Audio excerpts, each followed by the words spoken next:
तो है गाइस, स्वागत है तुम्हारा आज के एक और बहुत ही ज़्यादा इंपॉर्टेंट वीडियो में। और भाई साहब, आज की वीडियो बहुत ही ज़्यादा इंपॉर्टेंट होने वाली है, क्योंकि आज की वीडियो में हम सीखने वाले हैं फिजिक्स का बहुत ही ज़्यादा इंपॉर्टेंट टॉपिक ओम का नियम, जो कि हर साल पेपर में आता है और बहुत ही ज़्यादा इंपॉर्टेंट है।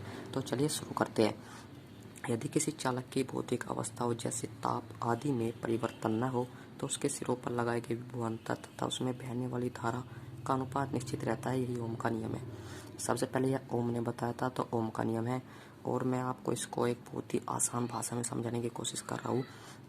ओम ने क्या बताया था? ओम ने बताया था कि यदि किसी चालक की भौतिक अवस्था, जैसे कि उसका ताप हो गया, चालक की लंबाई हो गई, या चालक किस पदार्थ का बना है। फिलहाल तो मैंने यहाँ पर एक लिखा है, जैसे कि ताप आदि में परिवर्तन ना हो, यानी का इसका मतलब है कि उसका ताप ना बदले और उसकी कोई भी भौतिक अवस्था ना बदले, तो उसके सिरों पर लगाए गए विभवांतर तथा उसमें बहने वाली धारा का अनुपात निश्चित रहता है। देखिए भाई, ओम ने एक शर्त रखी थी कि भाई चालक की जो भौतिक अवस्था है वे नहीं बदलनी चाहिए। तो एक बार मैं फिर से रिपीट कर रहा हूँ, यदि किसी चालक की भौतिक अवस्थाओं जैसे ताप आदि में कोई परिवर्तन न हो, तो उसके सिरों पर लगाए गए विभवांतर, क्या सिरों पर लगाए गए विभवांतर तथा उसमें बहने वाली विद्युत धारा का अनुपात निश्चित रहता है। यदि चालक के सिरों पर लगाए गए विभवांतर V तथा उसमें बहने वाली धारा I हो, तो ओम के नियम के अनुसार V/I बराबर नियतांक होता है। यह ओम का नियम है। यहाँ पर आप एक बात समझने की कोशिश कीजिए। अगर ओम का नियम 3 या 2 नंबर में आता है, तो आपको सिर्फ इसकी डेफिनेशन और ये फॉर्मूला लिखना पड़ेगा, यानी का यहाँ तक लिखना पड़ेगा। इतने से आपका काम चल जाएगा। अभी आगे भी है, आगे भी मैं आपको समझा रहा हूँ।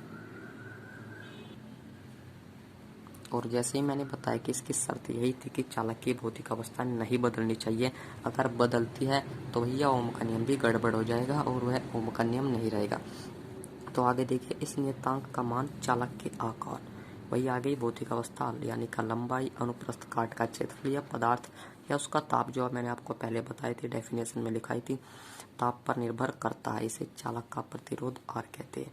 किस पर निर्भर करता है? चालक की भौतिक अवस्थाओं पर निर्भर करता है, यानी का चालक की भौतिक अवस्थाएं सेम रहनी चाहिए, अपरिवर्तनीय रहनी चाहिए। तो V/I बराबर नियतांक है, नियतांक, और नियतांक को हमने नाम दे दिया R। V/I बराबर R हो गया, और I का पक्षांतर अगर हमने किया तो V बराबर I इंटू R हो गया। और ये फॉर्मूला आपको बहुत ही ज़्यादा याद रखना है, और ये बहुत ही ज़्यादा इंपॉर्टेंट है। इनके आधार पर ही न्यूमेरिकल आते हो, न्यूमेरिकल में इनका यूज होता है। तो आगे देखिए, आगे क्या लिखा है? आगे लिखा है कि ओम के नियम अनुसार जब तक किसी चालक का ताप तथा अन्य भौतिक अवस्था, जैसे कि लंबाई, परिच्छेद का क्षेत्रफल, चालक का पदार्थ आदि नहीं बदलती, तब तक चालक का प्रतिरोध नियत रहता है। इसकी एक ही शर्त है कि चालक की भौतिक अवस्थाएं नहीं बदलनी चाहिए।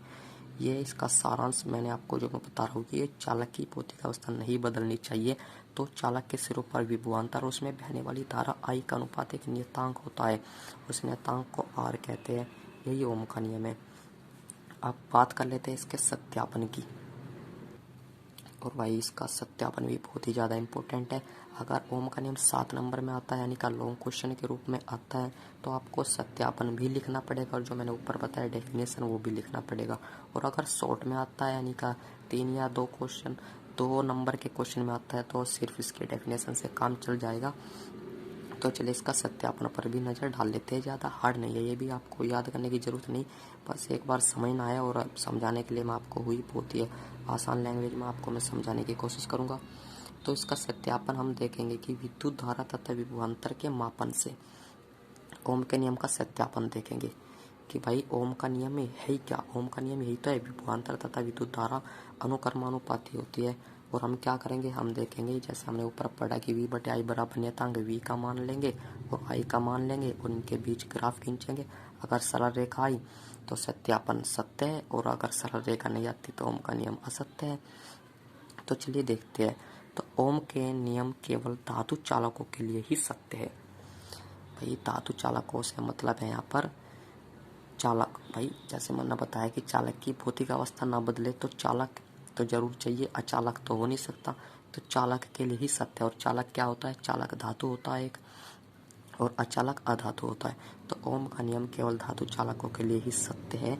यदि लगाए गए विभवांतर V तथा चालक में प्रवाहित धारा I के बीच ग्राफ खींचे तो यह सरल रेखा आनी चाहिए। अगर आपको कोई डाउट हो तो आप एक बार मेरे से पूछ लीजिए। वैसे मैं आपको बता दूं, अगर आपको विभवांतर नहीं पता तो विभवांतर चालक के सिरों पर होता है। और विभवांतर क्या होता है? विभवांतर चालक के सिरों के बीच एकांक आवेश को प्रवाहित करने में किया गया कार्य होता है, यानी कि एक प्रकार का कार्य होता है विभवांतर। तो चलिए आगे बढ़ते हैं। और जैसे मैंने आपको अभी बताया कि अगर हमें V और I यानी कि विभवांतर और धारा के बीच एक ग्राफ खींचे तो वह एक सरल रेखा आनी चाहिए। तो अब हम वही करेंगे, ग्राफ खींचेंगे। तो इसके लिए हम सबसे पहले एक कॉन्स्टेंटन यूरेका या मैग्नीन का एक तार लेंगे, जिसे हम प्रतिरोध तार कहते हैं। अब इसके श्रेणी क्रम में हम एक बैटरी लगाते हैं, एमीटर और एक धारा नियंत्रक लगाते हैं। एमीटर क्यों लगाया? एमीटर का काम है धारा को नापना, तो धारा का मापन के लिए हमने एमीटर लगाया। और धारा नियंत्रक का काम है धारा को बढ़ा चढ़ा कर देना, यानी कि कभी कम देंगे फिर बढ़ाएंगे और बढ़ाएंगे, बहुत सारे मान लेंगे हम। तो सबसे पहले हम यहाँ पर आपको ये चित्र बनाना है और लिखना भी है। तो इसके लिए हम कॉन्स्टेंटन यूरेका अथवा मैग्नीन का एक तार लेते हैं, जिसे प्रतिरोध तार कहते हैं, जैसे मैंने आपको अभी ऊपर बताया। इसके श्रेणी क्रम में एक बैटरी, एमीटर तथा धारा नियंत्रक और कुंजी भी लगाते हैं। तार के सिरों के बीच एक वोल्टमीटर भी लगाते हैं। कुंजी को लगाने पर पूरे परिपथ में विद्युत धारा बहने लगती है। यहाँ पर देखिए, आप ये चित्र देखिए और उसको समझने की कोशिश कीजिए। यहाँ पर कुंजी है और कुंजी को लगाने से पूरे परिपथ में धारा बहने लगती है। कुंजी का मतलब आप ऐसे समझिए जैसे वो होती है ना कि चिटकनी होती है, जिसे ऑन करने से पंखा चलने लगता है। ठीक वही काम यहाँ पर कुंजी का है। इसके लगाते ही पूरे परिपथ में धारा बहने लगती है। धारा का मान I हम एमीटर से तथा तार के सिरों के बीच विभवांतर V को वोल्टमीटर से पढ़ लेते हैं। धारा नियंत्रक की सहायता से धारा का मान हम बदल बदल कर लेते हैं और कई बार इसका हम एमीटर तथा वोल्टमीटर का पाठ्यांक ज्ञात कर लेते हैं। देखिए इस चित्र को देखिए, यहाँ पर हमने धारा का मान बदल बदल कर लिया था। सबसे पहले हमने 0.2 एम्पियर लिया, फिर 0.4 लिया, ऐसे हमने बहुत सारे मान लिए थे धारा के। और इसके अकॉर्डिंग विभवांतर के मान हमारे ये आए थे। जब हमने धारा का मान 0.2 लिया तो हमारा 0.4 आया। जब हमने धारा का मान 0.4 लिया तो हमारा विभवांतर का मान 0.8 आया। अब आप इनका अनुपात करके देखिए, यानी कि V/I कर करके अगर आप देखेंगे तो V का मान क्या है? V का मान है 0.4 और V के सापेक्ष इसका धारा का क्या मान है? 0.2। तो अगर आप इसको डिवाइड करोगे तो पॉइंट से पॉइंट कटा, 2 दूनी 4 यानी का 2। अगर आप इसको डिवाइड करोगे, इसको डिवाइड करोगे, किसी को भी डिवाइड करोगे तो 2 ही आएगा, यानी का निश्चित ही आएगा, नियतांक ही आएगा, जैसे कि हमने शुरू में पढ़ा था। ये जो मैंने आपको चित्र बताए थे ये आपको बनाने हैं और फिर वही जो हमने करा था, जो मैंने आपको बताया समझाया, वही सब लिखना है आपको। ज़्यादा कुछ याद करने की ज़रूरत नहीं है इसमें, जो हमने लिया था वही लिखना है। क्या लिया था हमने? सबसे पहले तो कॉन्स्टेंटन यूरेका अथवा मैग्नीन का एक तार लिया था, तो यही लिखना है। इसे प्रतिरोध तार हमने कहा था। इसके श्रेणी क्रम में क्या क्या लगाया था? एक बैटरी, एमीटर, धारा नियंत्रक तथा कुंजी लगाते हैं। तार के सिरों के बीच एक वोल्टमीटर भी लगाते हैं, मैंने आपको ऊपर दिखाया था। कुंजी को लगाने पर पूरे परिपथ में विद्युत धारा बहने लगती है और धारा का मान I एमीटर से तथा तार के सिरों के बीच विभवांतर भी वोल्टमीटर से पढ़ लेते हैं। धारा नियंत्रक के द्वारा, जो मैंने आपको बताया था धारा नियंत्रक का क्या काम होता था वो मैंने आपको बताया। तो उसके द्वारा हम परिपथ में जो धारा बह रही है उसका मान प्रत्येक बार बदल बदल कर कई बार एमीटर व वोल्टमीटर के पाठ्यांक ले लेते हैं। हम देखते हैं कि प्रत्येक बार V/I का मान उतना ही आता है, यानी का 2 आया था। जैसे मैंने आप दिखाया था ना आपको, V/I का मान क्या आया था? 2 आया था। V तथा I के बीच खींचा गया ग्राफ भी एक सरल रेखा है। V/I का मान तो उतना ही आया था, यानी का 2, यानी का नियतांक आ गया था वो तो। और जब हमने इसके पीछे एक ग्राफ खींचा तो वह भी एक सरल रेखा आ गया। और जब हमारा सरल रेखा आ गया तो इससे ही स्पष्ट हो गया कि ओम का नियम सत्य है। तो इसको इस प्रकार से लिखना है जैसे मैंने लिखा है यहाँ पर, और आप भी साथ के साथ लिखते चलिएगा, नोट्स बनाते चलिएगा। V तथा I के बीच खींचा गया ग्राफ एक सरल रेखा है। इससे ज्ञात होता है कि तार के सिरों के बीच विभवांतर तथा उसमें बहने वाली विद्युत धारा परस्पर अनुक्रमानुपाती होते हैं, अर्थात ओम का नियम सत्य है। एक बार मैं फिर से आपको रिपीट करा देता हूँ ओम का नियम। जो इसकी डेफिनेशन है वो सिर्फ यहाँ तक है, नियतांक तक। अगर 2 नंबर में आता है तो सिर्फ इतने से काम चल जाएगा। एक बार नज़र डाल लीजिए। ओम का नियम यदि किसी चालक की भौतिक अवस्थाएं जैसे कि ताप आदि में परिवर्तन न हो तो उसके सिरों पर लगाए गए विभवांतर तथा उसमें बहने वाली धारा का अनुपात निश्चित रहता है।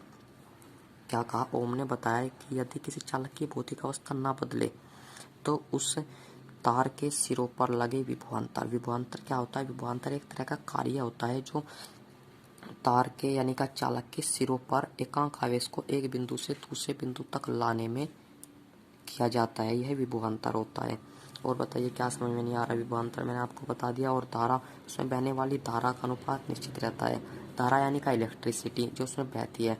और धारा की अगर मैं परिभाषा आपको बताऊं तो वैद्युत आवेश की प्रवाह की दर को धारा कहते हैं। तो भाई मैं आपको पूरी सरल भाषा में समझाने की कोशिश कर रहा हूँ, आप समझने की कोशिश कीजिए कि किसी चालक की भौतिक अवस्था जैसे कि ताप आदि में परिवर्तन न हो तो उसके सिरों पर लगाए गए विभवांतर तथा उसमें बहने वाली धारा का अनुपात निश्चित रहता है। यही ओम का नियम है। ये आपको लिख देना है V/I बराबर नियतांक। और अगर लॉन्ग क्वेश्चन में ये है ओम का नियम तो आपको इसका सत्यापन भी दिखाना पड़ता है, तो सत्यापन पर भी नजर डाल लीजिए।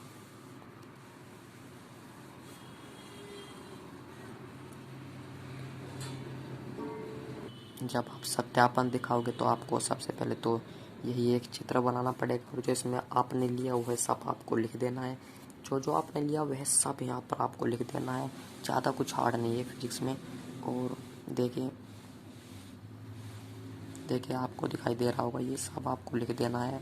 और इसको याद करने की भी ज़रूरत नहीं है, जो आपने किया वही लिख देना है। देखिए वही लिख देना है। और एंड में आपको लिख देना है कि अर्थात ओम का नियम सत्य है। यहाँ पर आपका 7 नंबर का पूरा क्वेश्चन कंप्लीट हो जाएगा। और भाई ये बहुत ही ज़्यादा इंपॉर्टेंट है, जैसे कि मैंने आपको शुरू में बताया था, हर साल आता है।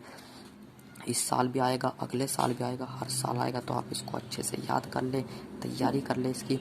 और भाई थोड़ी सी बात हमारे चैनल के बारे में जान लीजिए। हमारे चैनल पर आपको बोर्ड एग्जाम से रिलेटिव हर इम्पोर्टेंट टॉपिक पर वीडियो मिलेगी। और वीडियो की खास बात ये होगी कि वीडियो में हर टॉपिक को मैं किताबी भाषा को अपनी और आपकी जो हमारी इंसानी भाषा है उसमें ट्रांसलेटेड करके आपको सिखाने की कोशिश करूँगा और आपको सिखाऊंगा।